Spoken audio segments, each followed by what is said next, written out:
movements and organizations. This meeting is being recorded. Okay, so War Resisters International, it's an international umbrella organization for peace activists, movements, and organizations with its headquarters in London, UK.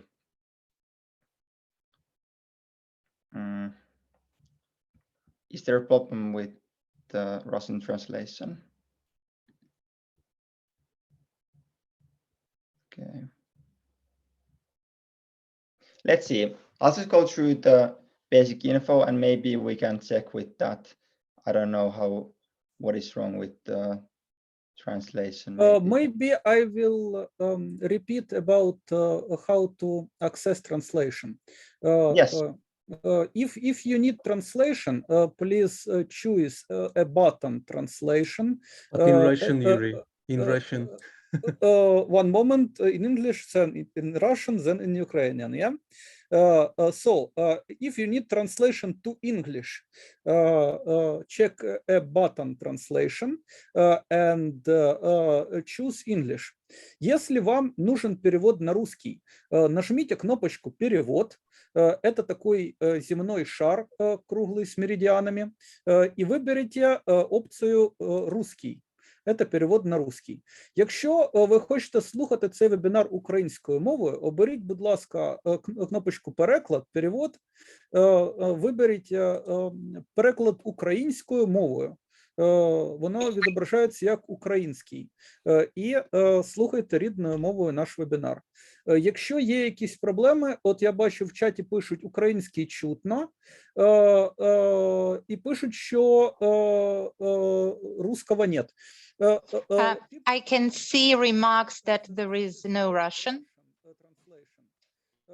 Have the Russian translation? One moment. I will go to Russian channel.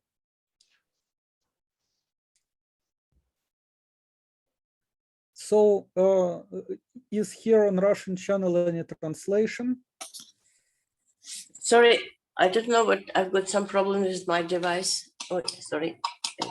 Есть ли переводчик на русский? Подождите, я вижу, что у переводчика микрофон выключен.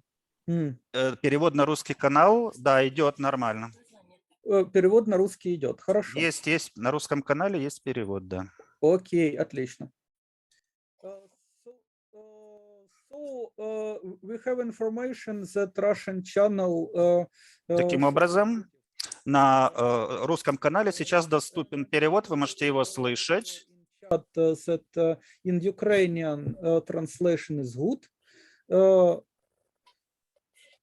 And also Natalia wrote, we have Russian. Great. Okay. Works now. Great. So maybe we can start again. So thanks a lot, Yuri. So maybe if I'll go through Baltic Glory just briefly again. So what is Baltic Glory? It's a network of peace activists from Finland, Sweden, Russia, and Ukraine.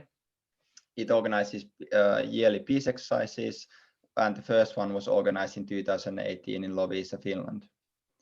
Then there's also people from WRI, the War Resisters International, which is an international umbrella organization for peace activists, movements, and organizations, with its headquarters in the UK or London. And a little bit about what War Resisters International does is that it facilitates mutual support by linking people through publications, events, and actions, by initiating nonviolent campaigns that actively involve local groups and individuals, and by supporting those who oppose war and who challenge its causes. And this is the main thesis of what it does, but it's an umbrella organization for all of these national organizations and groups of people that promote peace within the world. So that's just briefly about both Baltic Glory and War Resisters International. But the most important thing obviously is our speakers. So who we have here, we have 3 speakers two from Ukraine and 1 from Russia. And then there's also Semi from War Resisters International helping me with the facilitation. So from Ukraine, there's already Yuri. who you already met.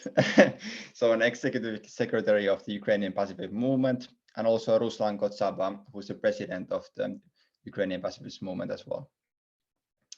From Russia, we have Elena Popova, the coordinator for the Russian movement for Conscientious Objectors, and they'll be all presenting their cases separately. The basic format of the event is so that first Yuri will start. He will have 10 minutes, then Ruslan, and then Elena. And if you have any questions, you should put them down below. There's supposed to be a separate questions and answers box, which you can find if you press, at least for me in Zoom, it's the 3 dots and then more, and then Q&A. So you can add your questions there. And we'll go through a couple of questions after each speaker. And if you don't have time to ask yours then, there's going to be a separate questions and answers section after everyone have gone through their speech. So that's it for the brief introduction, but maybe if there's any other questions in Russian, Ukrainian, or English, you can please ask them from me now before I give Yuri the stage.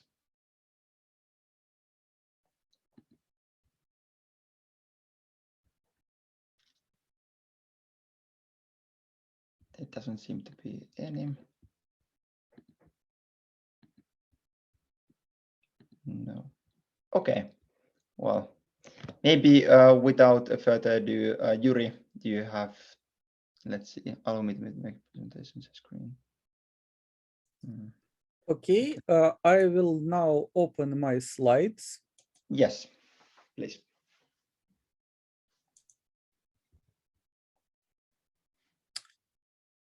Is my slides are visible? Yes. One moment, I should make it. Great.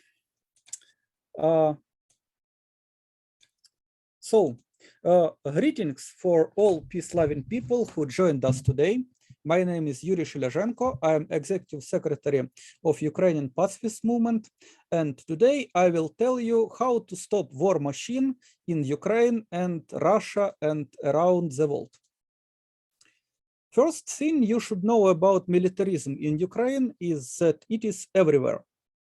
Once our Ministry of Defense even flooded streets and TV channels with advertising under a slogan, "I am army" here. The war machine wants people to identify them with it. From Soviet epoch to current time, and especially last years, every person is dragged into war machine. There are toy weapons and fairy tales about war for kids. Military patriotic indoctrination of school children continues from the first to the last classes of basic school, covering ages from 6 to 18. And during last 2 years of basic education, mandatory curriculum includes the course Defense of Ukraine, which is pre-conscription military training. In the age of 17, all young males are subject to military registration, and they are called to 1.5 year long compulsory military service in age from 18 to 27. After compulsory military service, former soldiers are part of military reserve. They are regularly summoned to military gathering and may be mobilized to armed forces in the time of war or during so-called special period, which was proclaimed in 2014 and continues today. Educated women of professions needed for the military, like medics and engineers, are subject to military registration, counts in reserve, and could be mobilized too. Conscientious objection to military service is allowed only for members of 10 privileged religious organizations. Secular pacifists are deprived of official recognition. Only religious pacifists are recognized. Objectors have a right to alternative non-military service, like nursing, street cleaning, or delivering mail. length of alternative service is more than 2 years, 1.5 times longer than military service. There are near 1,500 objectors who manage to access alternative service today, despite enormous bureaucratic impediments, including extortion of bribes in some cases. There are hunting for conscripts at public spaces, arbitrary detentions of conscripts leading in some cases to attempts of suicide when detained conscripts are jumping from windows of conscription stations, as well as tens of thousands of arrests and convictions of evaders from military service. At the same time, mass media create a cult of army as heroes and defenders of the fatherland, the only hope for peace through military force. President Volodymyr Zelensky, elected in 2019 after promising peace, called people to trust and support the military, sowing delusions of restoring national unity in divided society by brutal military force. His party, Servant of the People, with majority in parliament, multiplies militarist laws, such as draconian punishments for evaders from conscription and creation of new national resistance forces, increasing personnel of armed forces of Ukraine by 111,000. So it is more than 350,000 now total military personnel, and more than 1 million in reserve. Creating military units in local governments for mandatory military training of millions of people aimed to mobilize whole population to war with Russia. Unfortunately, Ukraine became a battlefield of the new Cold War between the United States and Russia. Those two great powers are competing for control over Ukraine, using and inflating in their global power struggle militant nationalism of the Ukrainian government and similar militant nationalism of pro-Russian separatists in Donetsk and Luhansk. Peaceful life of Ukraine was destroyed by these militant nationalisms and great power struggle. 8-year bloodshed took thousands of lives of civilians, turned millions into refugees and internally displaced persons, devastated our economy and debilitated our society. Another problem is that Russia imposes conscription contrary to international law in occupied Crimea and Donbas, and pro-Russian separatists too compel civilians to fight for them. Ukrainian government continued to refuse to enter meaningful negotiations with pro-Russian separatists of Donbas according to Minsk agreements. It causes military escalation in Donbas. It is a shame. All conflicts should be resolved at the negotiation table, not at the battlefield. International law demands so, and there is no other plausible way to solve disputes emerging from the 2014 violent power grabs in Kiev, Crimea, and Donbas. So, why people of Ukraine didn't demand of Zelensky to stop the war and negotiate peace? And here we came to the next problem, namely the lack of genuine peace culture and peace movements in Ukraine and in Russia able to resist militarism.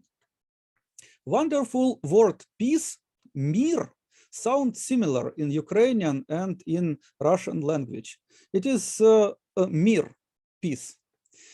Peace is greatly valued and occasionally praised by the people in Ukraine and Russia. For example, at some local celebrations of the International Day of Peace. But consistent pacifism is almost absent in political and social life. Only a few enthusiasts dare to promote nonviolence, anti-military and anti-war agenda. Currently, the mainstream media are hijacked by the war machine, which hypnotizes people talking about imminent war, supposed invasion of the Russian army to Ukraine or Kiev's army to Donetsk and Luhansk. But war is never inevitable. War is always a choice. To say clear, it is a wrong choice, and people of the world should raise voices against the wrong choice. And you can see more people at the streets of Western cities protesting against war with Russia. We had anti-war street actions in Ukraine, and we know about anti-war street actions in Russia. Those people who call for peace suffer from bullying in social networks and face brutality of far-right thugs. My friend Ruslan Katsaba was assaulted by neo-Nazis several times for his call to boycott mobilization to fratricidal war in eastern Ukraine. He was imprisoned and spent 18 months in custody waiting for trial. He was acquitted, but higher court quashed acquittal under far-right pressure. Now Ruslan is under retrial, which is a circus of political persecution. And tens of thousands of people were convicted by the courts in Ukraine for their refusal to kill, refusal to serve in army. United Nations Human Rights Committee many times expressed concerns about such human rights violations. Ukrainian government didn't listen. Our law enforcement serving the war machine, enforcing conscription and denying human right to conscientious objection to military service. This war machine is ruled by merchants of death, oligarchs of industries producing weapons, military equipment and vehicles, high commanders like generals and colonels who profit from war financially and politically. Politicians, even commanders-in-chief like Presidents Biden, Putin, and Zelensky hardly control this war machine, fueled by greed and madness of aggressive instincts. We should stop the war machine. When war machine roars about violent defense of absolute sovereignty of nation, we should see big picture, because this conflict is not just about Ukraine. It is about emergence of global governance and two approaches to it: governance by gun and military alliances, or non-violent global governance based on mutual respect, common good, and consent of governed. We should think outside the box of absolute sovereignty, think bigger, think peacefully, think democratically. Ukraine and Russia need to develop peace culture, peace education, and peace work programs instead of militarized education, which makes school children and students rather obedient conscripts and soldiers, clients and slaves of oligarchs, instead of responsible voters and creative citizens. As Ukrainian pacifists, as many Ukrainian people, we are grateful for loud voices of truth and peace from other countries. We need no military aid. We need no military aid, but humanitarian aid for the poor and needy and suffering from 8-year war may be helpful. We need intellectual, organizational, and financial resources to develop genuine peace culture, peace education, peace journalism, and genuine non-partisan mass peace movement able to stop the war machine, insist on demilitarization and pacific resolution of international disputes. That is 3 ways in which international peace movement can pacify the growing military tensions between Ukraine and Russia: telling truth to the people of the world, helping those who refuse to kill, and investing in peace culture. Our great powers should be not East and West, but truth and love. Thank you again for joining us today and for your commitment to peace. Let's build a better world without armies and borders together. Thank you so much, Yuri. I saw a few questions in the questions and answers box, so maybe we can go through a couple of them. You can obviously write some more, and we have plenty of time in the end, but maybe if I'll choose a couple. Okay, so there was a question from Jos Nador, a question for Ukrainian speakers. How do you recommend speaking about pacifism and anti-militarism in groups where there are Ukrainians who feel scared of possible Russian interventions and feel that in short term militarization or NATO help is one of the only things that can protect. Так. таким образом, как вы можете балансировать, как вы Need for safety and protection at a time of crisis? Long question, but maybe you can. Well, if you allow me to take this question, I recommend to explain that militarism is not a solution. Militarism is a problem. We have this self-perpetuating system which is based on violence, on killing, and it is absurd system when taxpayer pay a lot, hoping that this money of working people will be spent on welfare, on better life of people, on social and environmental justice. Instead of it, all money are not all, of course, but a bulk of money is going to the war machine, and military spending is increasing every day. How can you compare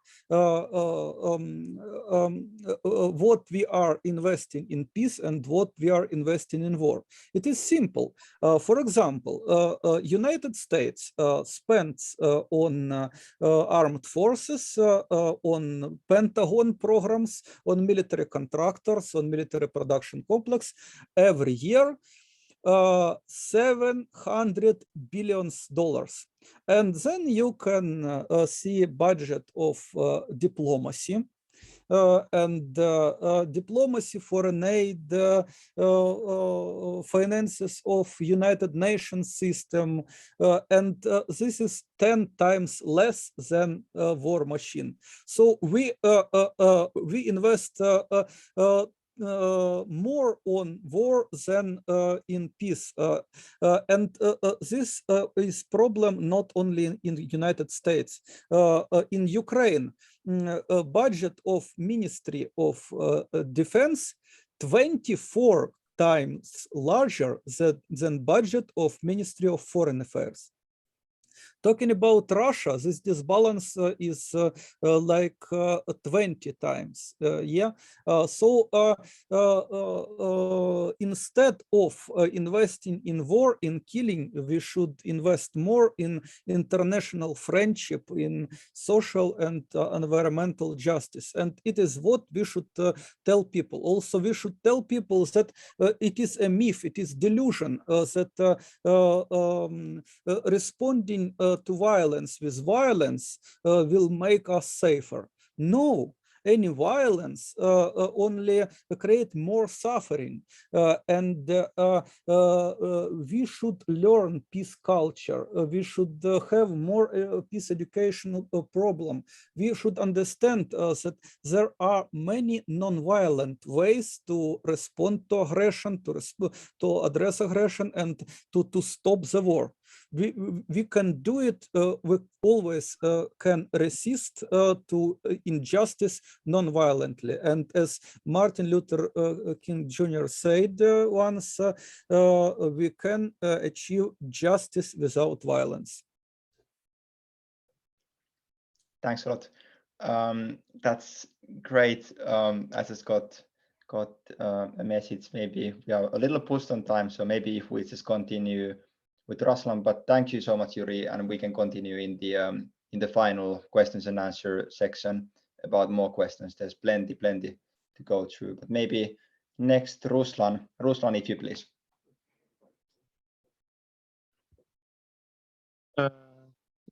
Доброго дня, вітаю. Good afternoon. My Do you greetings. hear Can you hear me? With Actually, pleasure, I have listened listened to to Yuri's Yuri's report. presentation with He's my pleasure. colleague, he's my He comrade, but the fact is my that countryman. the things The are not point that is idealistic that the issues are not as we would so like to have ideal them. as we want to So have. the whole for interrupting. For us, it's important. Перепрошую. Sorry for interrupting. Both interpreters are interpreting at the moment. Перепрошую. З So what should we do? Okay, thank so you. just one of you, that would be great. Thank you. Which one? Let's sign.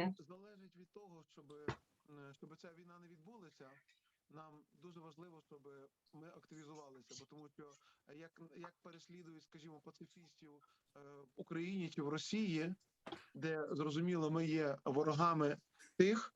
Sorry for interrupting, Ruslan. Sorry.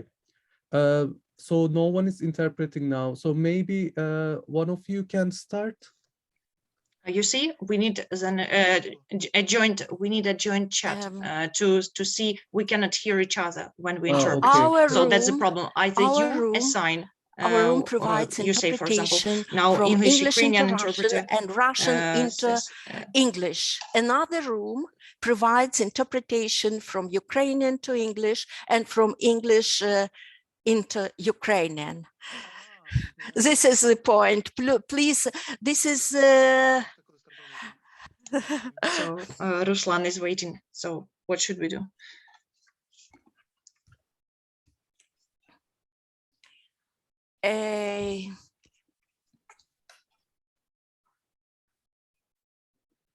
Semi, should we continue? Is everything okay with the language rooms? We cannot hear each other, so either create some chat for us, or you should assign us. You see, say Russian, Russian English or Ukrainian English. Let's see. Maybe Semi will handle it. I can interpret now, so I can take it. Okay. Mm-hmm. That's fine. That's fine. I mean, if it's All right. okay. Okay, then I tell Ruslan.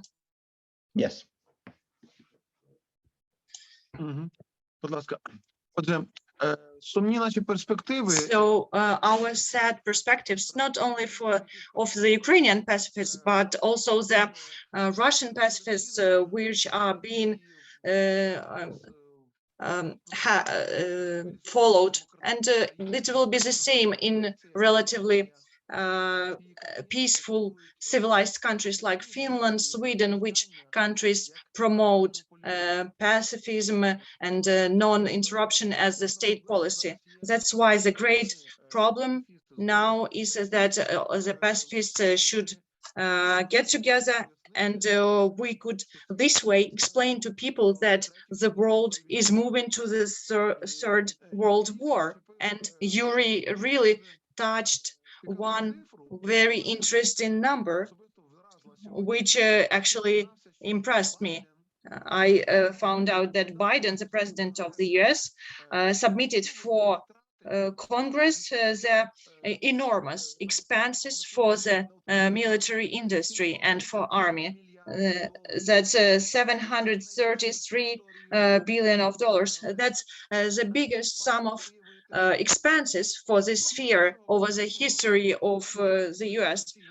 It's hard to imagine how much how many useful things could be done for these expenses instead of the war sphere. And some simple things like scientific progress, maybe improving batteries, alternative energy.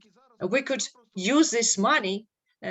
Instead, we're just spending them into sand. We just support army, and moreover, these armies from time to time suffer, and the war can start not only in Ukraine.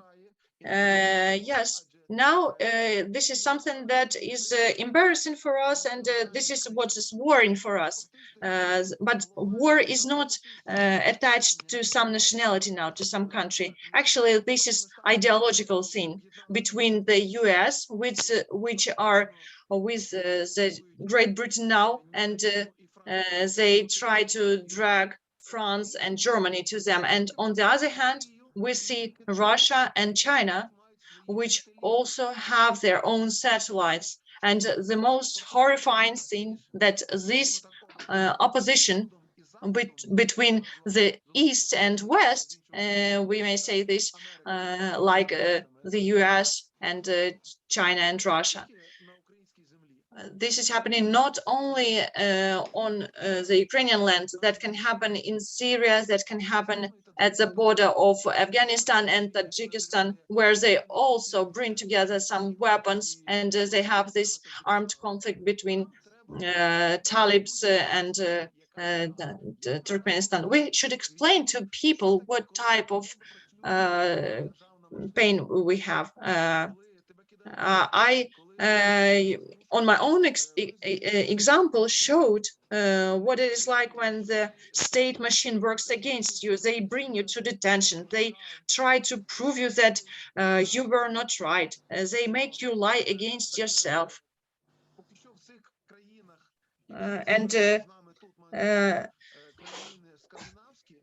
I mean, the Scandinavian countries, there is nothing like what we are having in Ukraine when they can catch a person and only later their parents will find out that their son has been conscripted and he is in the army now. This may be only possible in Ukraine and Russia.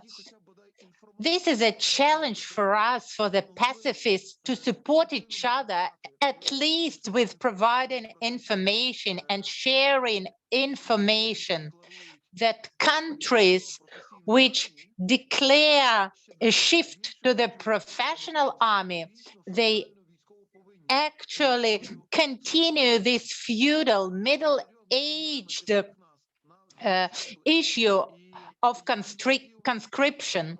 This is a real challenge for all of us, and I would like to focus on the recent facts. This morning in Ukraine, there was shooting, heavy artillery was used, and Minsk agreements were completely ignored. Here, well, I'm now addressing the Baltic glory. Well, I think you can help us in these terms informatively. You could press on your governments to make them press the Ukrainian government more actively. Unfortunately, our government is not independent. It completely depends on the USA, but try to make them to follow Minsk agreements. It's of essential importance because actually our so-called partners, the USA, the UK, with this psychosis which they're introducing, with this military hysteria, they're just destroying the remains of our Ukrainian economy. For example, what does it mean that the foreign embassies move to the Western Ukraine as if they're fleeing from the war? This means of hundreds of millions of losses per day here in Ukraine. This means the loss of investment attractiveness. This means the decrease in the cost of Ukrainian obligations. This means a huge decrease in the national currency rate. And this is not a war. This is just talking about the war. As the military men say, just reading the military weapons. And after this conversation, I would like us to come to an agreement that if suddenly internet disappeared, no mobile connection remains, so that we still have some communication so that we can give you information what is happening here, because neither Ukrainians, nor Russians, nor Belarusians wants to have war. We have been always perceived as Slavic nations. Yeah, there are different mental peculiarities. The western part of Ukraine was part of the Austrian Empire. The eastern part was under the Russian Tsars, but still all the people in our three countries, as well as in other civilized countries. We want to live under the laws. We want to be wealthy and healthy. So to conclude, I would like to say that now our so-called strategic partners, especially the USA, at our costs, at threatening the Ukrainian top politicians, they're just solving their political and economic issues because part of the costs from Ukraine and Russia and from Europe moves to the banks controlled by the USA. Also making dollar stronger and preventing its inflation. The political issues are also important because Biden would say, I saved the world from the war, but it was him who actually inflated this war. Like for hours, for days, people in Ukraine talk about the war with specific dates suggested by the United States, and then nothing happens. And we do understand that these were games at the stock exchanges. Some people earning huge money. I would like to address the diplomats fleeing and rescuing from Ukraine, instead bringing weapons to Ukraine. Well, the weapons, which are not valid anymore, because this is actually like just metal. These weapons are outdated. With friends like that, we don't even need enemies. I can see the strategic policy of Biden, which is in line with the French, German government and Russian government. Maybe they will force Ukraine to follow the Minsk agreements. We understand that nothing depends on Zelensky.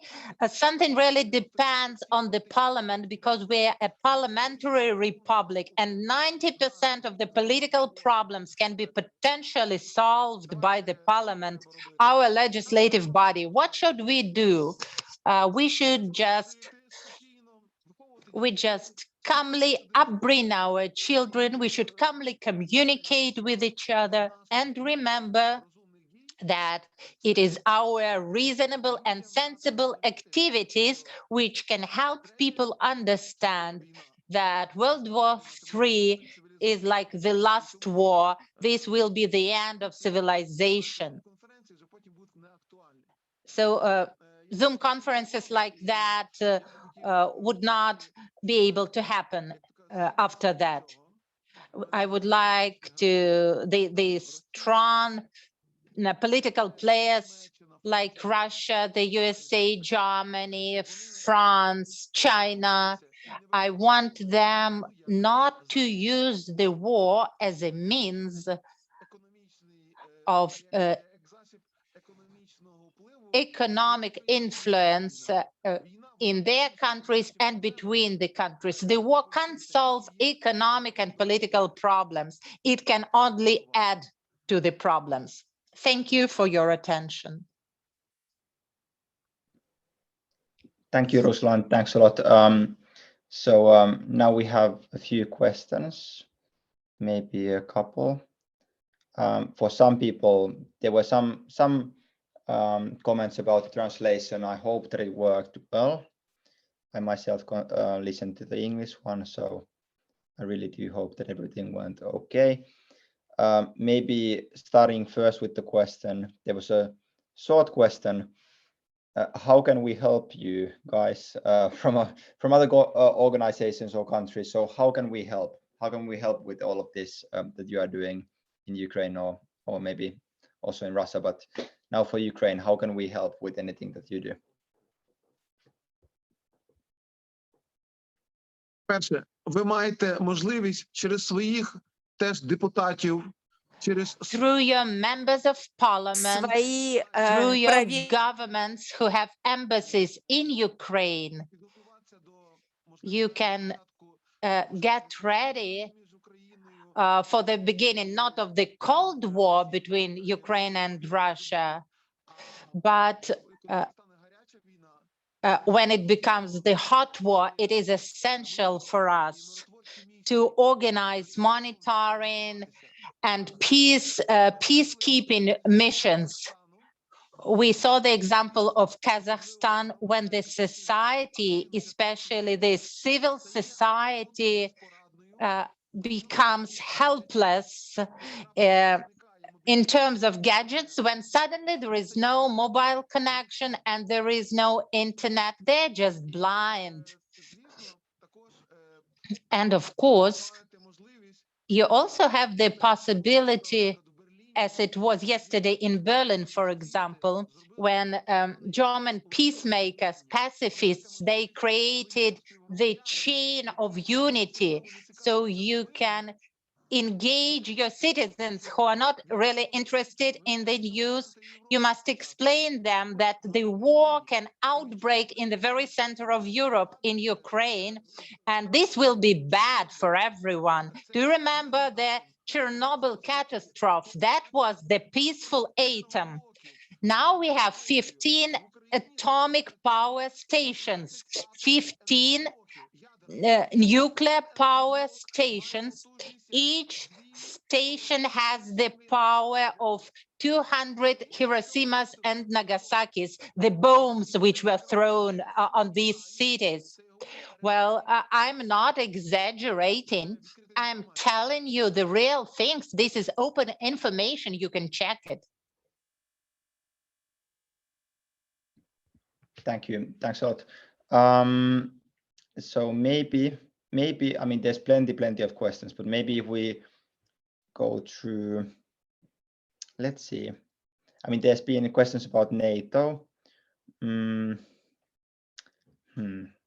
Well, maybe we give time.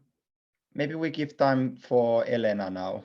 I think there's been good discussion in the chat, and please do continue. But maybe Elena now. Thank you so much, Ruslan, for your talk. So next, Elena from Russia, the coordinator for Russian Movement for Conscientious Objectors. You're welcome.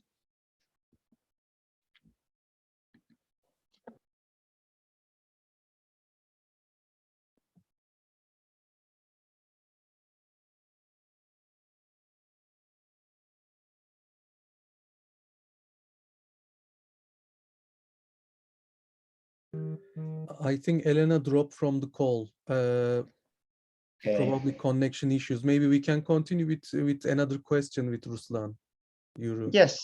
Yes, most definitely. So let's take another one about NATO. Питання про НАТО, так?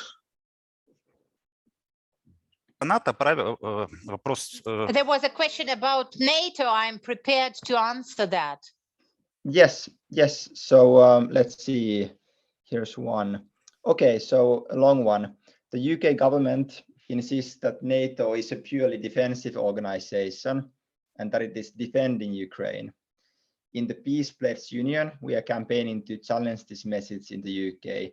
So the question is, what is your message to people in the UK, and I believe also more broadly, about the role of NATO? Can I answer this question? Yeah. Yes.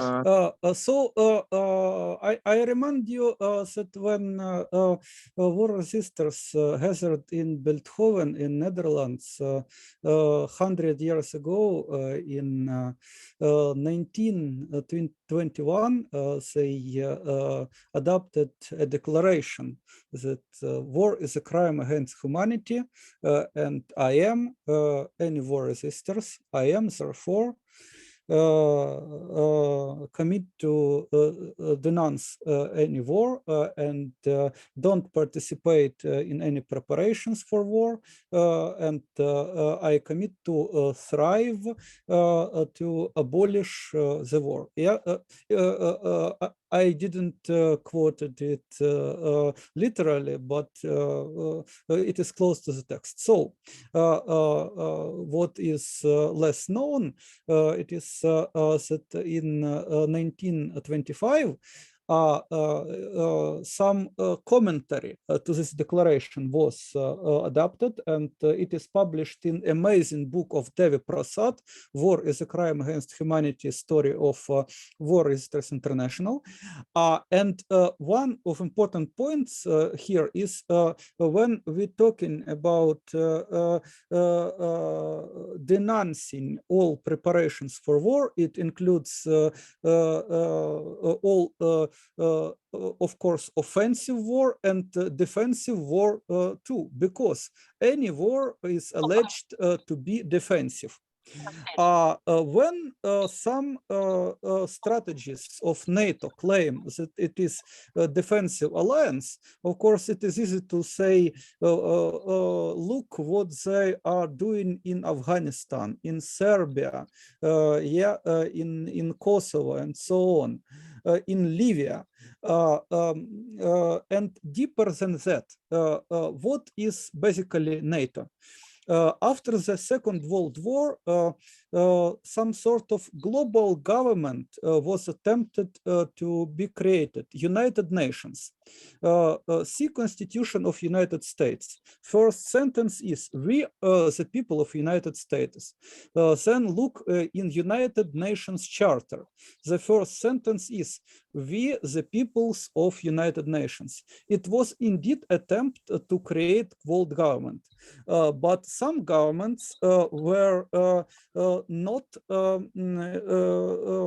ready to surrender national sovereignty. Basically, because national sovereignty is understood in absolute term, means that we need great armies, we need militarized borders, we need total control on life of our citizens, maybe with some imitation of democracy, but total control at least to gather taxes and fuel the war machine. Yeah, and this notion of absolute national sovereignty prevented for development of this global government of United Nations. But it is inevitable that a global government should develop. Why?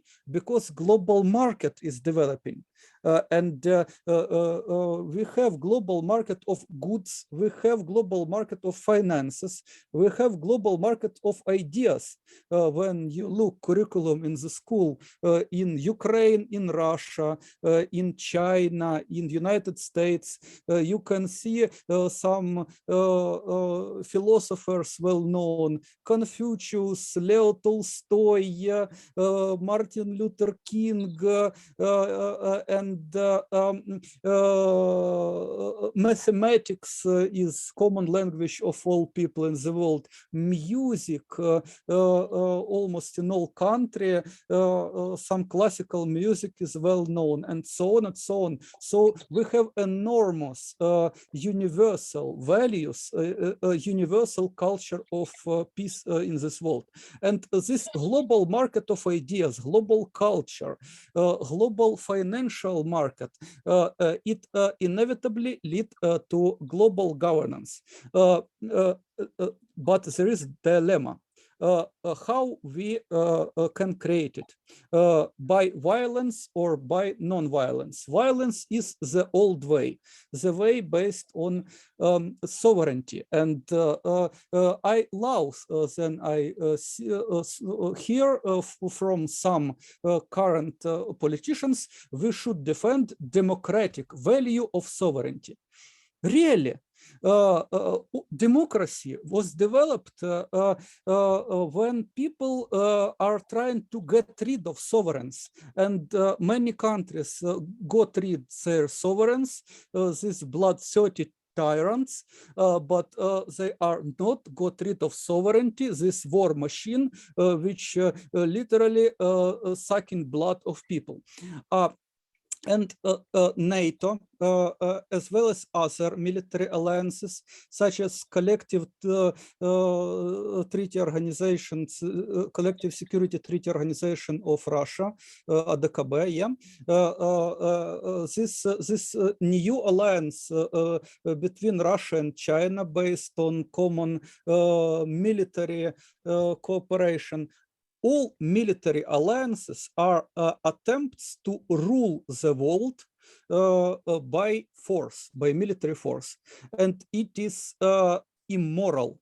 It is contrary to principles of peace movement, and it is contrary to basic morals of any human society, which is non-violence.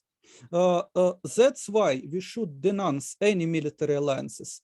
NATO, collective security treaty organization, and in some parts even this Shanghai cooperation organization in military part. Of course, they say some right words about cooperation, mutual understanding, mutual respect. This is good, but military cooperation is bad, because we should get rid of armies, get rid of borders, and build the world in which all children can play, as says our friend from Netherlands, my mayor. Thank you so much. I was wondering, so we cannot see Elena must have dropped then, but what do you think, Semi? Should we continue with the questions? I'm trying to reach Elena. Probably she's having internet issues. So maybe we continue with Ruslan. Ruslan was going to say something as well. Yes, please. Власне, Ruslan, я you have- yes. що зараз Україна Now Ukraine can be rescued by returning its extra bloc neutral status. So this neutrality can save us. We cannot enter NATO, we cannot enter ODKB, since that will again split our society. We will have civil contradiction, opposition. And that's why we Ukrainian pacifists cannot anyhow support any alliances, military alliances, especially seeing this NATO alliance. It doesn't want to let Ukraine approach it, since according to the charter of NATO, it's uncontrolled. Ukraine has the military actions on its territory, and the leaders are corrupted, and we are the leaders of corruption over on this continent, since NATO is not only about some weapons standards, it's also about some standard of living, and we are considered one of the poorest countries in Europe, and one of the most corrupted country.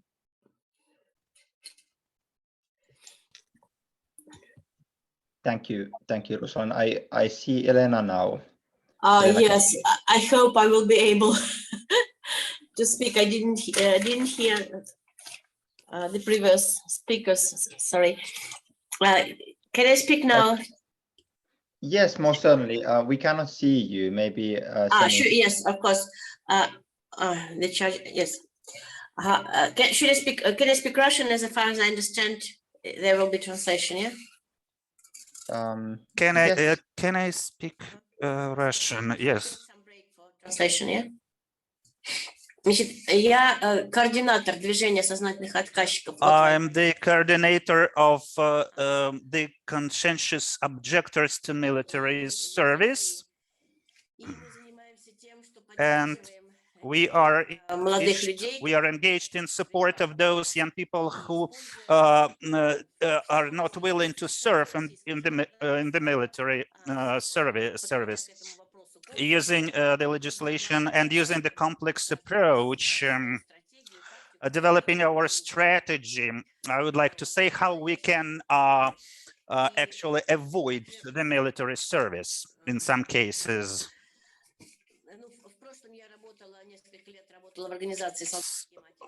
I was working in the organization Soldiers Mothers of St. Petersburg, and I would like to describe the current situation in Ukraine and around Ukraine, respectively.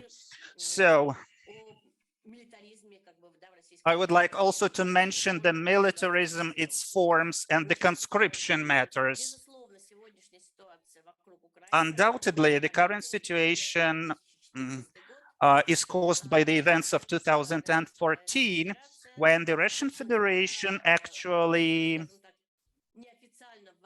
unofficially invaded the current territories of Lugansk and Donetsk oblasts of militants. They were actually soldiers who unofficially actually were out of service, but they were volunteers, militants, in fact, who were successfully sent to those territories by the Russian Federation, and those fighters, militants, actually were in charge of hitting the separatist ideas and supported the events of 2014.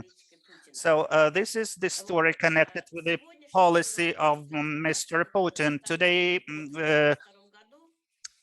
in 2022, all those military maneuvers conducted by the Russian Federation, where all the Russian army virtually was deployed in Belarus and at the border of Ukraine, was an attempt to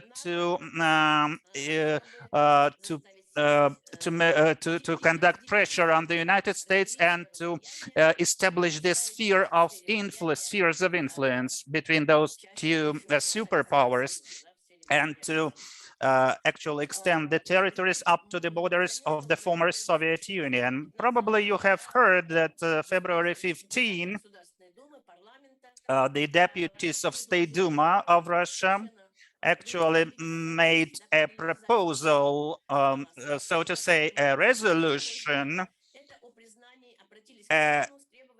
about the recognition of independence of LPR and DPR. Actually, in fact, the parliament of one country can recognize the independence of certain regions of other country. This cannot be tolerated anyway, of course. Before February, the speeches of many politicians of the State Duma were intended to describe the situation in Ukraine, and many public stories actually can be seen as the call for war, actually. Even there were some words concerning bombardment of Kiev. Also, it was a kind of negative rhetoric, but it was very impressive, I would say. Speaking about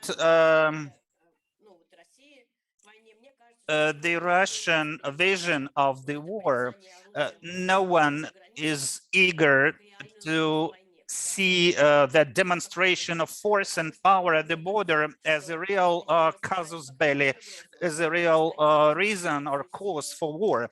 It's a kind of demonstration of force, because we understand that the real war is waged by Russia secretly by means of flowing their forces and soldiers unofficially in different regions. We saw that Pskov Marines actually were involved in the war in the east of Ukraine, and they were buried secretly in that region. It was a secret information, and when journalists actually found out that information, they were not allowed to make the report that would be available to the public at large, and it was broadcasted in Ukraine, and but it was impossible to do it. One of the strongest voices in Russia This is this Pskov Yabloko representative. He's based in Pskov. He had very many cases on investigations as to the participation of the members of this Pskov division unit in the events in Ukraine. And when he planned to publish it, he was attacked, he was heavily beaten, and we know that it was heavily beaten, and actually it was the issue, and but he survived. And Russian government did not stop mentioning. There are no us in Ukraine, and they kept in secret all the information. Actually, all the information on the military perished in Ukraine was kept in secret. It was not allowed to talk on this. We should speak on the closeness of the Russian army. Could you tell me, очень, very good, очень хорошо, очень хорошо. Is it очень хорошо. Начиная с 2008 года. Beginning from 2008, actually, they strengthened the closeness of the Russian army after the Georgian-Russian conflict. There was a ban on publishing data on the deaths in the army during the peaceful time. And the military prosecutor's office reported every year how many cases of deaths took place, suicide, or a sort of a and after 2008, this information was kept as secret. We have no idea how many military died in the Russian army beginning from 2008. And then they increased the closeness of the army. In 2018, there were more bans to the military to have cellular phones, and they were not allowed to have the access to internet. It was under the order of the Ministry of Defense, and but the bans on the use of the cellular phones and use of internet, it was not allowed to participate in social networks. Actually, for the family members, also no information was allowed. Actually, they were ready for the fact, in order not to show what are the movements of the army, and in order not to let the information on the movements of the army. This was the issue. But the military, to this or that extent, used their cellular phones and in violation of this order of the Ministry of Defense. Then reinforced the situation. Changes were included into the legislation on the status of the military, where it was not allowed to have any gadgets or devices allowing access to entry to internet. I don't know how it was affected the Russian army, but the chance for the military to get to the law-dependent institutions, actually, it was not possible for them. Actually, secretly, they used their cellular phones, they got to internet, but for them, it was law-dependent organizations at that time could not defend the rights of the military in Russian Federation. What else? Situation, as you probably know that there was a strong pressure on the law-dependent organizations. For example, quite recently, organization right in the army, a Ministry of Justice included one soldiers' mothers in St. Petersburg. They included this organization in the army that funded by the non-Russians. And actually, there was a sort of a pretext to ban this organization, and and very many at that time stated that America actually exercises the pressure on Russia, and some activists organized different attacks on different organizations. It was a very marginal movement. And this actually, there was a report to the Ministry of Justice, and they said that the law defended group want to ruin Russian army. So that was a report. You may imagine if how strong is the Russian army when a group of people could actually destroy it. There was a resolute order of the Ministry of Justice, and actually very many organizations, they were advocating replacement of the military call service to the alternative service. And earlier, some of these organizations were supported by the grants, and Citizen Army and Right. This organization was also banned because the pretext was that it was funded by some foreign governments. I have prepared for the conscientious objections, and now I prepare some materials, and despite the fact that there are some problems with this with regards to the defending laws, defending rights of the people, but today's legislation allows any young person to defend the right and not to be in the army. But there should be a support to such people, not a personal support. So some materials should be shared with these people.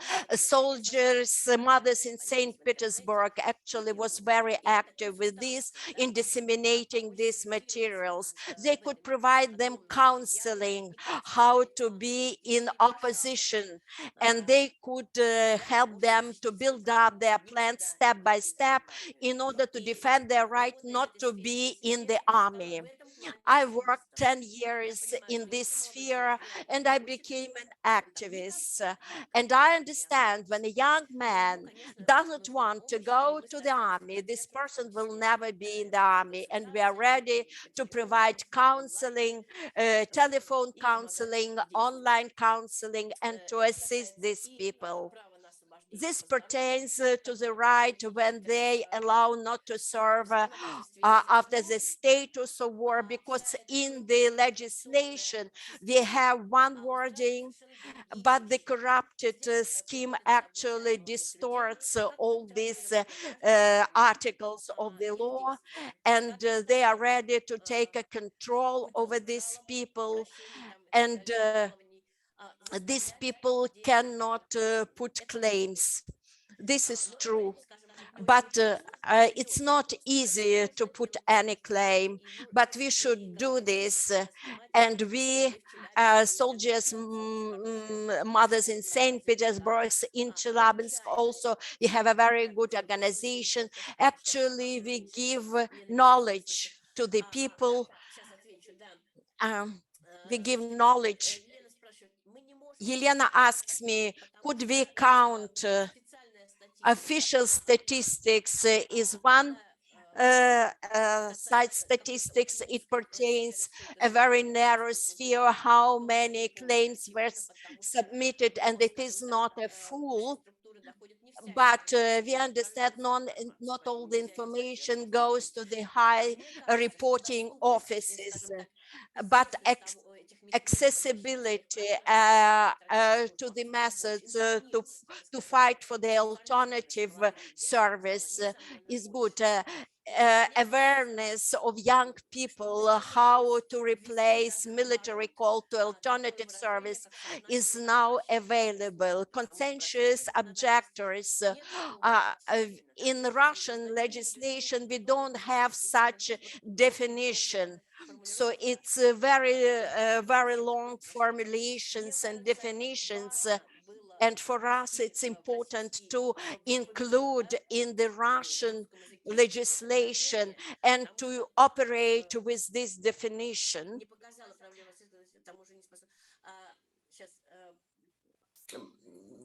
Ну, это делает нас как бы частью But единой. this makes us a part of a system when we could object the service in the army.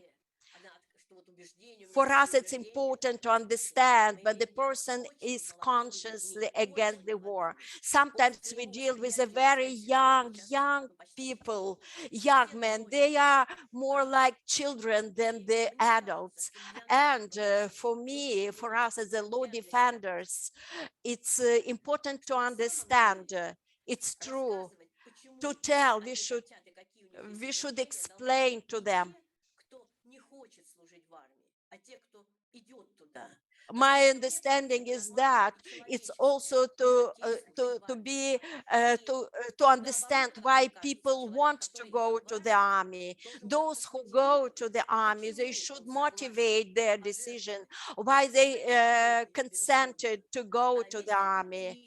For us, it's important to understand whether they are aware of the risks, why they are ready to sacrifice their life. And my understanding, when we speak about those who are draftees, the main motivation is here, then okay, I would like them to get rid of me. I'm ready to go to the army. But for us, it's important also to work. There were questions as to militarization.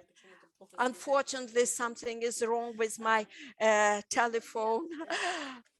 In my opinion, militarization, attempts to militarize the young people, they are in place. They use very Soviet fashion forms, different Zarnitsa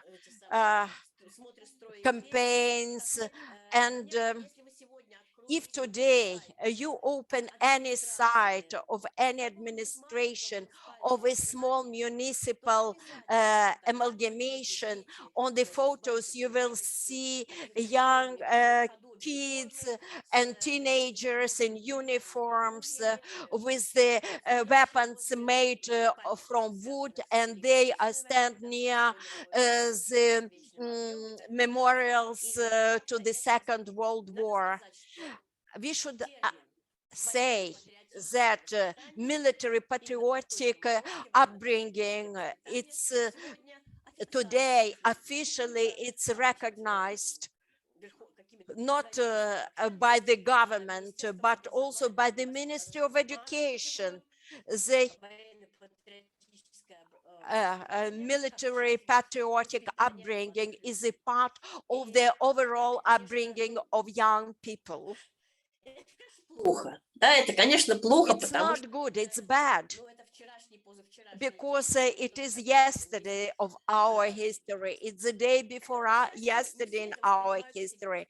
But not all the people perceive this seriously and treat this seriously.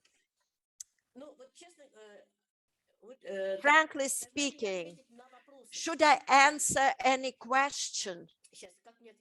How I could answer your question? Could you help me?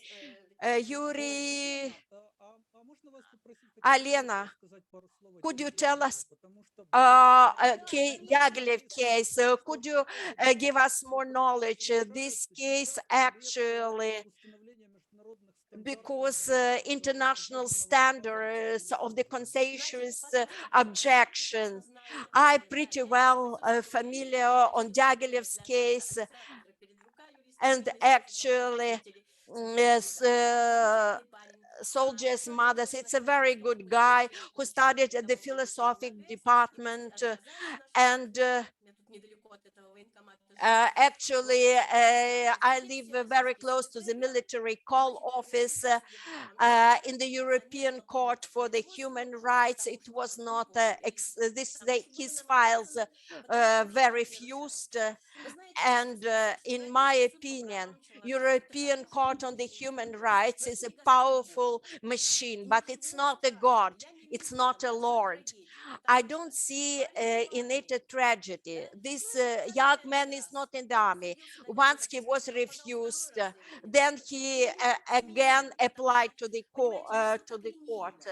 Not everything goes so linear. When, for example, the rule of the court not in your favor, actually he went to the postgraduate studies, and we pretty well understand that nothing ends with if you have a bad outcome. He's not in the army, he's not in the alternative studies, but he studies he has his postgraduate studies. Alena, could you comment it? This is a law of precedent, actually. The war machine in Russia will use it, actually, for its sake. No, wait, I'm speaking as a lawyer. This precedent will be used in Russia as well as in other countries for them to speak that a request of a person can be neglected. If a person says, I am against war, so some bureaucratic procedures even can be introduced, because the relevant commissions can include military people who will actually decide whether the request should be granted or not. And this is a very negative trend. It's a nonsense and a violation of all international standards. I understand your care about human beings, but we should think about a system where people can live in peace and happily without any deception, living in comfort, not thinking about denial, the principles of justice and legal principles, because the set precedents actually can provoke very serious negative consequences. This is a very serious problem, and it should be addressed in the best way possible. I am more optimistic in this regard, of course, because I do believe that really I do not see negative consequences for Russian courts. There were a lot of denunciations of cases. There were a lot of appeals, but finally, all those public officials who work in the military enlistment offices, they are workers from the administration, from police, other public authorities, and their mentality is old-fashioned, Soviet-like. And of course, when someone arrives at the military enlistment office and says, I would provide appeals, do you like a lot of trials? Actually, they are reluctant to do so. And now we observe the situation where more and more young people just say that we are not going to serve in the army. And the more such independent young people come to the military offices, actually, it would be more useful for us. And we see positive trends, in fact. Speaking frankly, we see that some services of social services in Russia are not perfect, is not perfect in fact, because many people graduate from the higher educational institutions who can work on their specialty, because this is this is done for the benefit of the society. This is not working. They are working as medical nurses, something like that, and this is incorrect.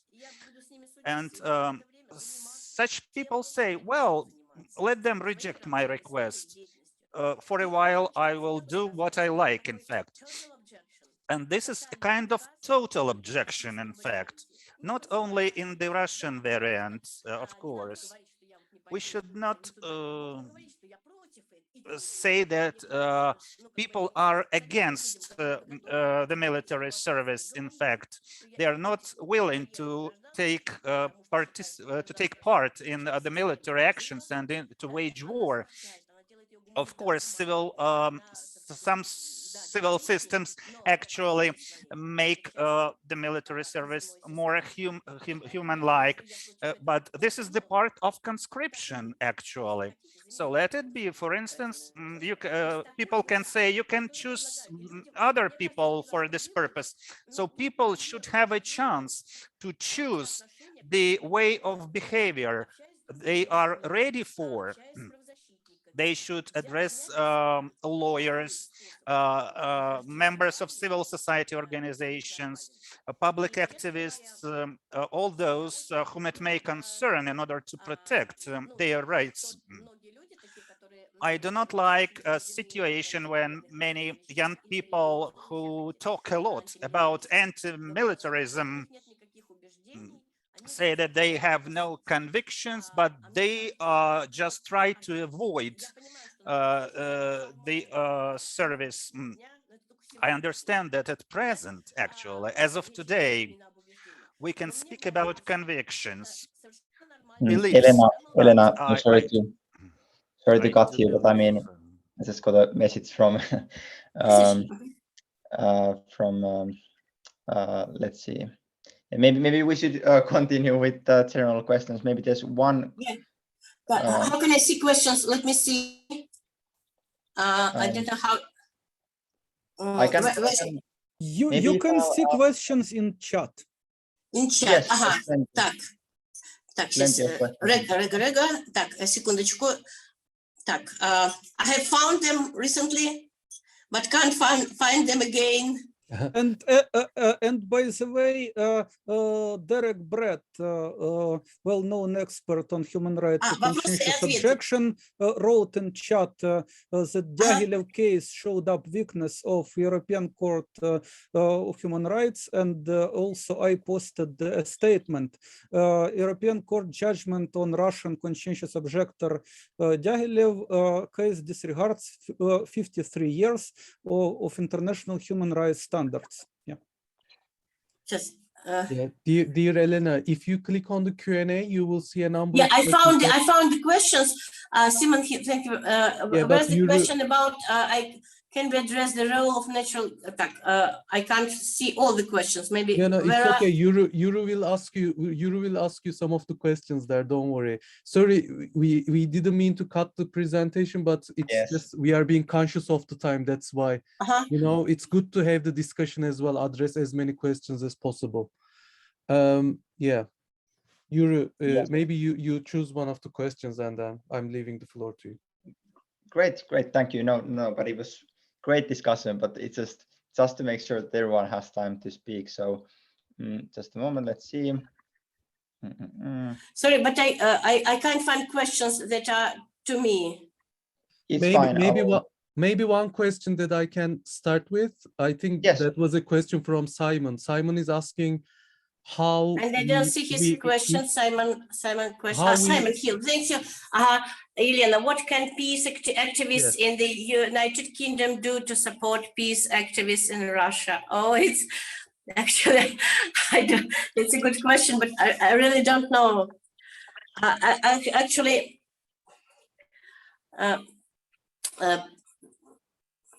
how can you support peace activists in Russia? I really don't know how to answer this question, because, you know, I know how to answer this question. Actually, peace activists have a very small influence on the policy in Russia. I mean, in Russia, a very small, nearly none influence on the policy of Russian government and the policy of Russian parliament and the policy of Putin. They ignore all kinds of activism, all kind of other opinion. That's why I think that the only one way for the succeed of peace policy is democracy country, democracy government, democracy system in the country. And it's really a problem. Thank you. There was so also I don't know how can peace activists from United Kingdom help us? I really don't know the answer to this question. Can I take it? Mm-hmm. I already said it, and we should be committed to this WRI declaration of 100 years old and now actual as a century ago, that war is a crime against humanity. I therefore am determined not to support any kind of war and to strive for the removal of all causes of war. And we should do that. In what way? Loudly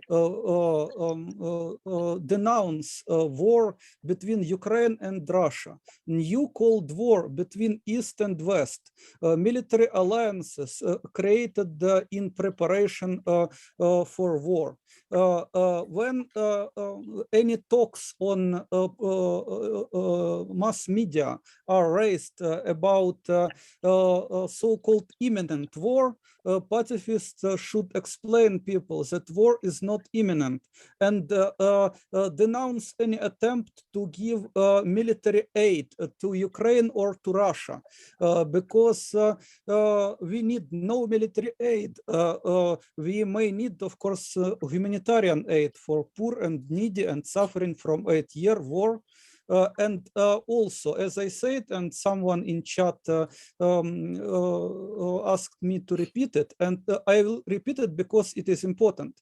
We need intellectual, organizational, and financial resources in Ukraine and in Russia to build a mass peace movement, not just small groups. We need resources to develop genuine peace culture, peace education, resources for university to have peace educational courses, resources to organization who provides legal aid to conscientious objectors, to have more lawyers, to hire experts, to have press conferences. We need these resources to develop peace education, peace journalism, reporting about peaceful life and peace building attempts, you know, to get rid of this notion of an inevitable war. This is 3 ways in which international peace movement can pacify the growing military tensions between Ukraine and Russia: telling truth to people of the world, helping those who refuse to kill, and investing in peace culture. Thank you so much. There was also a point by Josh in the chat that Baltic Glory, in fact, was a good example of a movement or an organization that got its funding from somewhere else than from Russia or Ukraine. So you can help. It's an example of a way in which you can by joining that, for example. There was also previously a question about natural gas. So someone asked, let's see, it was like this: can we address the role of natural gas? I read that East Ukraine has profitable reserves of natural gas. I also have read that the United States is preventing the opening of alternative gas pipeline Nord Stream 2. And there's also European countries that are dependent on natural gas flowing through Ukraine at the moment. So Nord Stream 2 and natural gas, if anyone would like to answer. Let's take this question, but very shortly. War and environment is a big issue, and indeed there are many talks that due to conflict, due to climate change, due to problems with pollution of environment, due to limited amount of natural resources, it can be conflicts. It is another notion of so-called inevitability of war. No, war is not inevitable. We can manage to distribute, to use natural resources in just way. You know, economists have this formula, maximum happiness of maximum number of people. For justice, we need add little change to it. Full happiness of all people, yeah, and we should achieve justice. We should promote scientifically based institutions built on values of peace and love, to distribute natural resources, to use them without polluting environment, without depriving those who need it, and without fueling these tanks, these airplanes with bombs. Truly, first of all, we can save many natural resources, just denying war machine to waste it. Thank you. Let's see.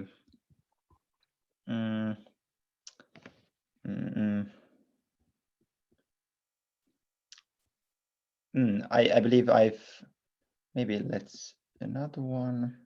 There was an, let's see. Yes, there was a comment by Stefan about financial aid. So there's obviously the problem of foreign spies or foreign aid being labeled as, or NGOs being labeled as foreign spies. So that's obviously a problem with foreign aid, but we have to deal with that. Does someone else have anything to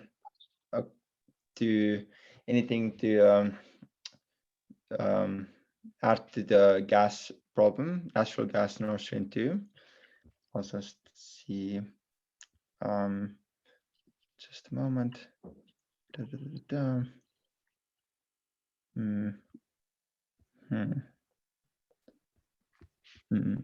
Elena is having connection issues, so she dropped again. Okay. That's okay. why she can't answer now. Okay, that's okay. It was a question how it is dangerous to be pacifist in Ukraine. I will ask it to Ruslan in Ukrainian.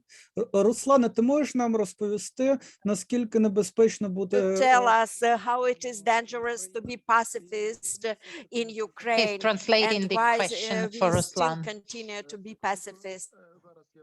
Just a moment. I myself feel what being a pacifist in Ukraine is. It was not on a single occasion that I was attacked by ultra-right, ultra-radical forces, because they're instructed to threaten us. They're instructed to attack us. Ultra-radicals are available in all your countries, not only in Ukraine, but only here they are used by the government to threaten and damage the pacifists. I am still prosecuted for the highest crime against the nation.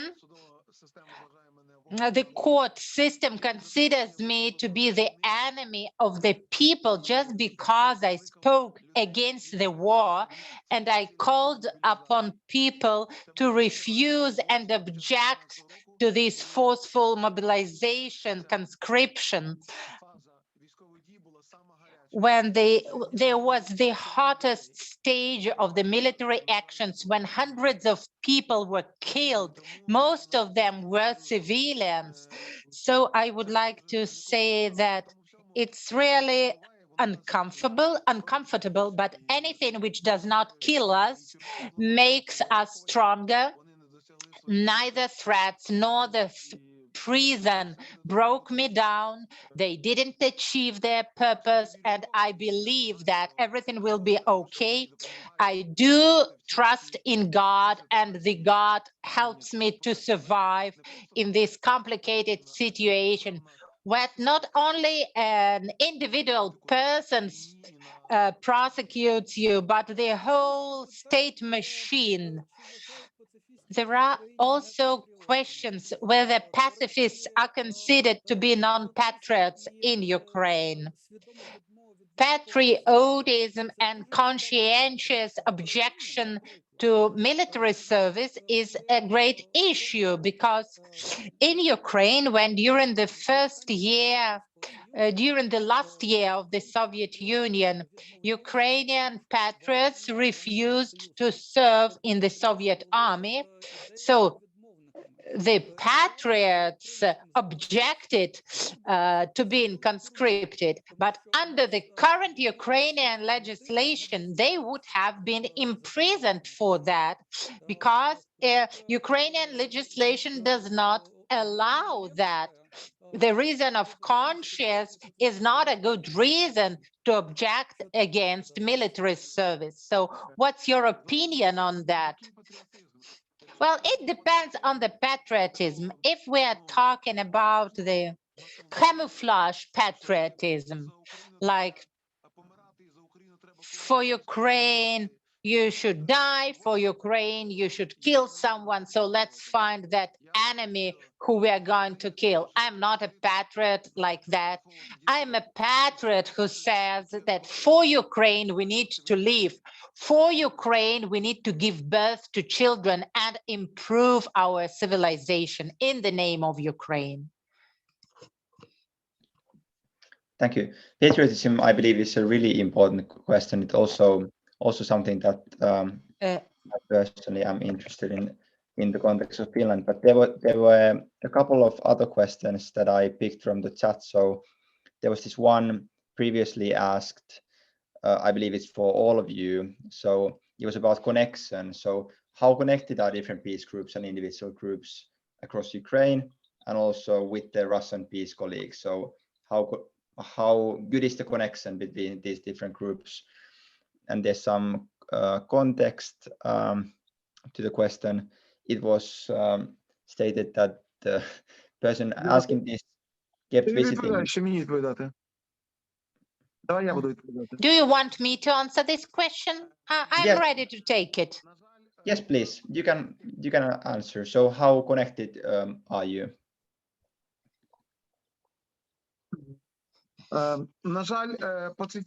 Unfortunately, pacifist organizations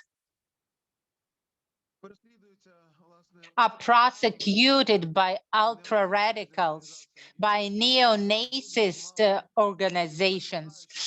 So there are very few people to publicly perform activities. However, there are political parties which declare peace in Donbass, and refusal from their conscription. But these are politics. As a person who served its imprisonment term, I do understand those people who are afraid of risking their health, their freedom. Very often they help us incognito, anonymously. At the same time, there are cases like recently there was an initiative and they organized quite a numerous meeting in front of the Ukrainian parliament. And we found out that the person who funded the meeting, this person is abroad now, but this person takes the ideas of civil society seriously. It takes the ideas of non-military solution of the problems in Donbass very seriously. I see here a question about how many numbers are in Ukrainian Pacifist Movement. It is an interesting question. We have now 4 formal members. We have Facebook page with 990 likes and 9,786 followers. In our group «Отмена срочной службы Украинский рух пацифистов» in Facebook, there are 344 participants. In our Telegram channel, there are 90 participants. So we have a little formal membership because we demand from formal members to commit to War Resisters International Declaration, which I already read it and will read again because it is indeed some sort of principle, creed. War is a crime against humanity. I therefore am determined not to support any kind of war and to strive for the removal of all causes of war. It is a WRI declaration adopted by members of War Resisters International throughout the world, but we have many sympathizers and people who maybe probably with the time will join pacifist movement formally. Maybe not many people have enough courage to commit to this indeed strong moral commitment, but we hope that with time this will change and our organization will grow. Yes, thank you. There was a new question. How should we think about NATO-Georgia cooperation, NATO-Ukraine cooperation, and the Black Sea area? How can we promote demilitarization of Black Sea in all the countries involved? Відповідати мені, Юра? If you want. Shall I answer? Я вважаю, що НАТО зараз... I believe that NATO, well, the whole wording that Ukraine is going to enter NATO is not good for Ukraine.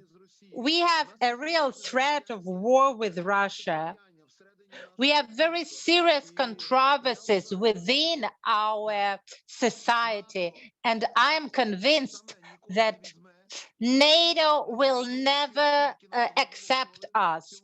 On numerous occasions, NATO leaders stressed that in the next 20 years, Ukraine doesn't have any chances to enter NATO. So it's worth talking about keeping to the neutrality and out of bloc status of Ukraine. This is more beneficial. This is actually one of the elements of our declaration. We have accepted the declaration on the current crisis, in which we raise questions of the neutral status of Ukraine and indication of this status in the constitution. When Ukraine gained its independence, it was declared that it was going to be a neutral, non-nuclear country, so we must keep to that proposal. Yes, thank you. There was also, I noticed from the chat from Josh about the previous question about connection between Ukraine and Russia. He said that Ukraine has very highly developed networks of dialogue facilitators, but not all of them are anti-militarists. But they do work towards a peaceful resolution of conflicts and are highly organized. So there are according to him, few initiatives connected with Ukraine and Russia activists, but they are not maybe as coordinated as they could be. Then previously, I noticed maybe either one of you knows the answer to this. There was the question of organizations that have ended or that have closed or ceased to exist. So Soldiers of Mothers, Citizen Army Law Memorial. Do you either one of you, Ruslan or Yuri, do you know anything about them? Well, it is questions rather to Elena. Yes. Derek Brett asked what has happened to organizations which were proclaimed foreign agents in Russia: Soldiers, Mothers, Citizens, Army Law, Memorial. Do they still exist or have they closed down entirely? As I understand, some human rights organizations continue to defend human right to conscientious objection to military service informally, even after this new formal problems, this new outrageous decisions, which is one more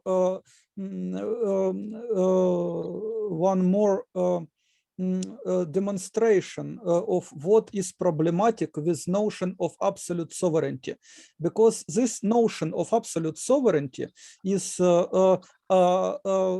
not peaceful and not democratic, because the state dares to decide what citizens associations could exist and what citizens associations couldn't exist.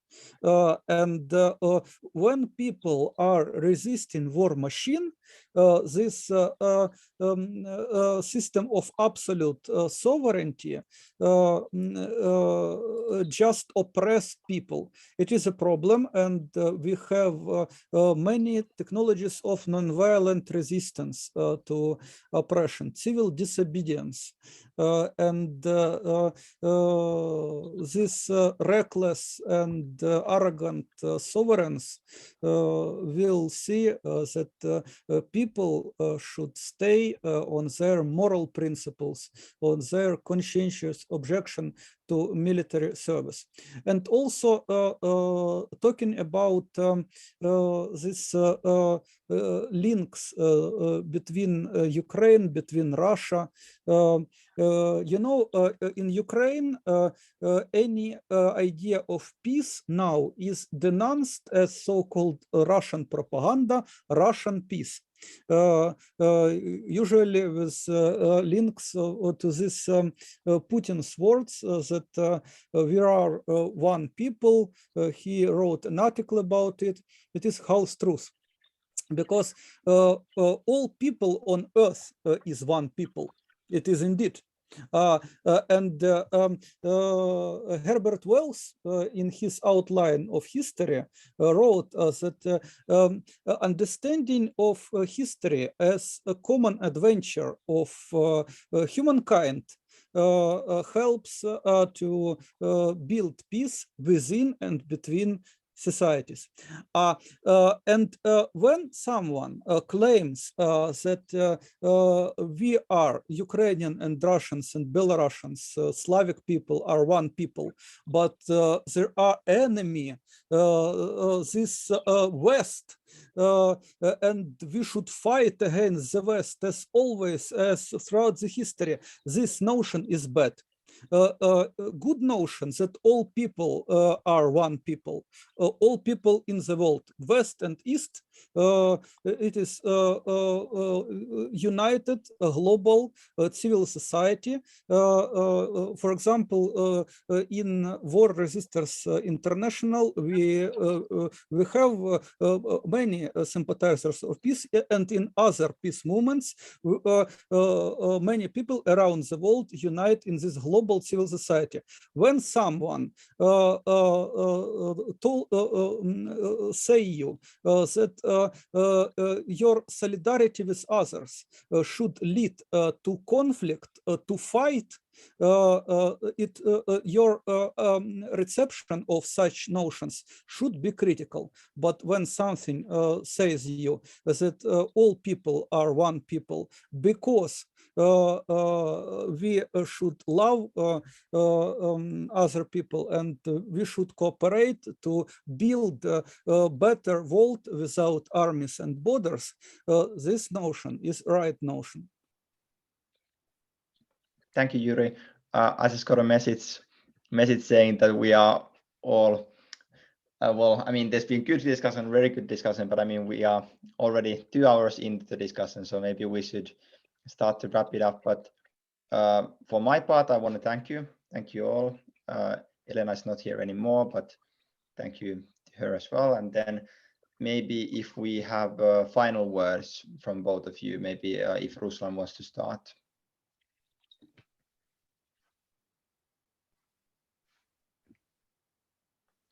Short final words, just to add.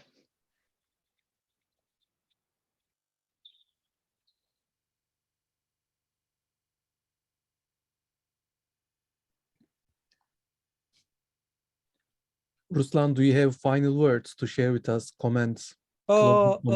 Руслане, заключне слово від тебе. Ruslan, your final words. Taking Considering into my account own my negative personal consideration of experience being imprisoned, where I was when brought I was because jailed I for my appealed to reject the idea of war, I would like to wish you not to be jailed, to avoid such situations, to appreciate freedom that we have, understand the freedom as a precious thing, to convey your thoughts about these anti-war ideas to people. About the war, that it is a negative concept, in fact. Okay, is it for both? I mean, I can hear 2 interpreters at the same time, but I mean, maybe.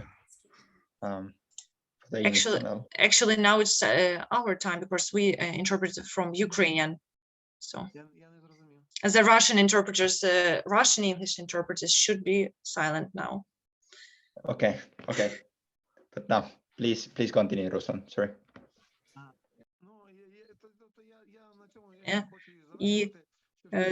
I want to finalize here. I wish everyone health and opportunities to carry out their anti-war human missions, since we are not here by chance in this world, and we have to communicate to people that war is a crime against humanity, and we should use some other methods to resolve all the problems.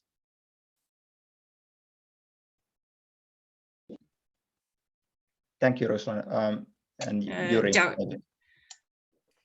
Okay, I am going to remind again in several languages, in Ukrainian and Russian, that word peace sounds alike in Russian and Ukrainian. It is мир, and it should teach us. Я хочу напомнить, что слово мир на русском и на украинском звучит. I would like to remind you that the word peace sounds in Ukrainian and Russian the same, actually. Sounds the same in Russian and in Ukrainian, and this should be the basis for our unity. Has to be the basis of our joint culture. This is one word for Ukrainians and Russians. And for your peace-loving attitude, people in Ukraine, as well as people throughout the world, do not want war. Let's unite our voices to show us that our great powers are not war machines, bellicose sovereigns, and great powers of East and West. Let's show that our great powers are in our hearts. Let's show that our great powers are truth and love, and we will not tolerate tyranny of war machine. Let's say together, we want peace. Let's leader hear us. The people of Earth demand universal peace, nothing more. Thank you, Yuri. Thank you. On behalf of WRI, I would also like to thank all participants. And Elena sent a message. I'm in touch with her on Telegram. She sends her apologies because of the connection issues. She couldn't join us, but she also sends her greetings and thanks everyone. And yeah, that was very, very good session, very good discussion with all of you. And also, I would like to thank the interpreters. You did a amazing job. Thank you very much. And also we had some technical issues. Sorry for that. But I am hoping you also find the discussion useful. So thank you, everyone. Thank you so much. Have a good night. Thank you. Wish you peace and happiness.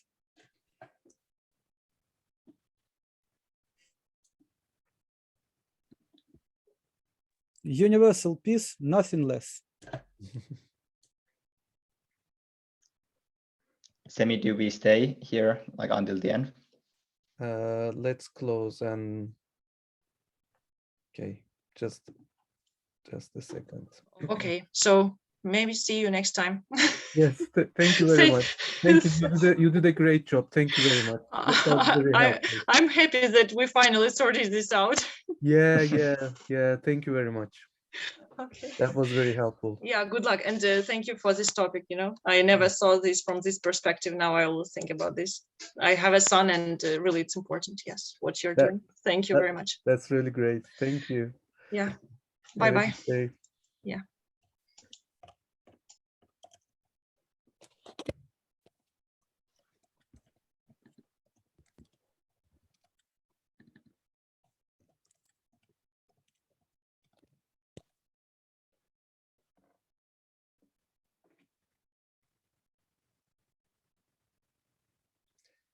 See you, everyone.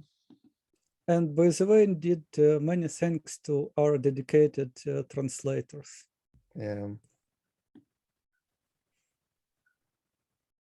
Have a good evening.